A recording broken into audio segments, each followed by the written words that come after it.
আমার হাজবেন্ড আমাকে বিয়ে করছে, আমার দেবর হয়। সেই দেবর সর্দার আব্দুল কাদের ওরফে শাওন। ও আমার সাথে দীর্ঘ 10 বছর সম্পর্ক করছে, শারীরিক সম্পর্ক এত যে সবকিছু আমার সাথে সম্পর্ক করছে। আমি ওর পড়াশোনা, ওর ফ্যামিলি সব খরচ চালাইতাম। আমার 20 ভরি স্বর্ণ আমার বাবা ইতালি থেকে টাকা পাঠাইতো, সেই টাকাগুলা আমি সব ওরে দিয়ে দিছি। ওরে আমি লন্ডন পাঠাইছি। লন্ডন পাঠানোর পরে ও অন্যথায় বিয়ে করতে যায়, আমাকে গোপনে রেখে, আমাকে হাইট রেখে। ওই বউ থাকবে সব সময়ের জন্য, আমি ওর গোপনে থাকবো। মানে আমি ভাইজিৎ, আমি একটা ভাইজিৎ। পরে আমি বিয়ে করতে দেই না দেখে ওর মা জোসনা বেগম, আলমগীর সর্দারের বউ জোসনা বেগম, আমার শাশুড়ি আমাকে বিয়ের আগের দিন বলে যে ইয়ে করছে, তুই আমার এই বিয়েতে অনুমতি দে, আমি তোরে পরে মাইনা নিব। আমি দেখেন আমার টাকা পয়সা, আমার আগের সংসার আমার সব শেষ করে দিছে, আমার কিচ্ছু নাই। আমার স্বর্ণ গয়না, আমার টাকা পয়সা সব শেষ করে দিছে। তারপর আমি আরেকটা বিয়ে করতে নয়, আমার টাকা পয়সা খাওয়ার শেষে সে আরেক জায়গায় বিয়ে করতে যায়, তারাও অনেক বড় লোক। সেই বড়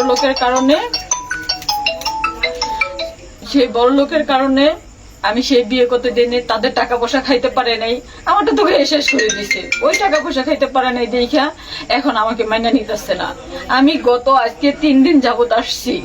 কালকে মনে করেন ঝড় ছিল, তারপরে আমি আসার পরে মনে করেন আমাকে ঘর থেকে বের করে আমি এই নিচে এই ওটাটুকু আমি ফ্লোরে শুয়ে আছি।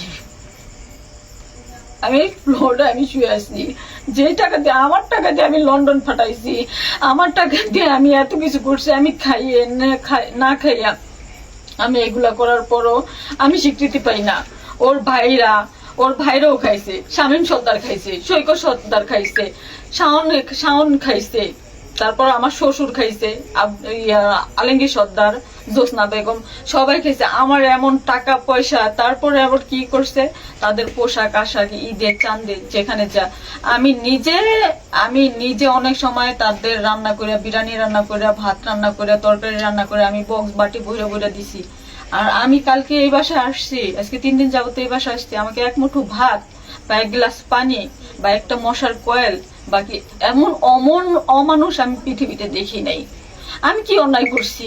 আমার কি অপরাধ ছিল? আমি ভালো, আমার সাথে কেন সম্পর্ক ওর সাথে আমার সম্পর্ক হয়েছে আমার মেয়ে পড়াইতে যায়, আমার মেয়ে প্রাইভেট পড়ানোর জন্য পড়াইতে গেছে, তারপরে আমার সাথে সম্পর্ক হয়েছে। আমি ওর সাথে সম্পর্ক করতে চাইনি, এক পর্যায়ে ও আমার সাথে জোর জবরি করে সম্পর্ক করছে, SMS করে জোর জবরি করে সম্পর্ক করছে।